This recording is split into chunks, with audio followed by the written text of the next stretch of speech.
When you think about BioShock Infinite's characters, in BioShock 1, I think the biggest character in the world was actually the world of Rapture. And I think with Infinite, we're continuing that tradition as well, that there's a lot of narrative told in the world, and very much probably on the same scale as there was with BioShock 1.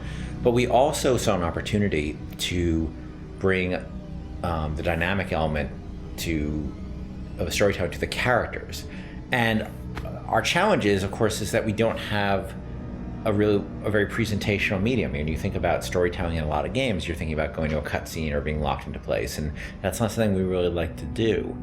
And so we created this character and named two characters, Booker and Elizabeth. One who's a character you inhabit, and the other one is a character that the AI inhabits. Back there at the shop, what you asked me to do. Let's not discuss it. No, what did that thing do to you? If he were to take me back, that's death, Mr. DeWitt. Or something so like it, I cannot tell the difference. Booker is, I think you're gonna see him be multi-dimensional throughout the game. Starts off very, very simple, and if you know history at all, he's a former Pinkerton agent, which those were bad guys. Bad guys feared the Pinkertons. And the fact that he was kicked out of the Pinkerton agency should kind of give you a little bit of insight into what kind of guy he is. He's seen a lot, he's done a lot. He's got a lot to make penance for.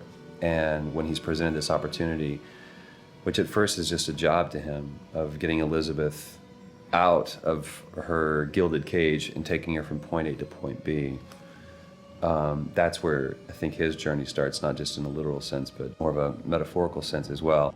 Looks as if some desperate fella called this place home. What does that make us? Liz is interesting because she is really coming of age in this story, and she's figuring out what kind of woman she wants to be, kind of getting out of that little girl thing, which has been, even though she's a little bit older, I think being held captive, I mean, I would assume her whole life, or however long Ken decides, she's been held captive by Songbird. That's kind of halted her growth in terms of defining her independence. So she's figuring that out, and she's very sweet, very compassionate, and also very headstrong, which I like that about her. He's in pain. Not for long. I need you to step back. Wait, there's a tear. See, right here. Elizabeth, it's just an animal. I can control it this time. It is too powerful. You won't be able to stop it. I wasn't asking for permission. In terms of what I look for in a voice actor, I look for somebody who can inhabit the role. And sometimes they'll bring something to the role that I had no idea, and I'll change the role.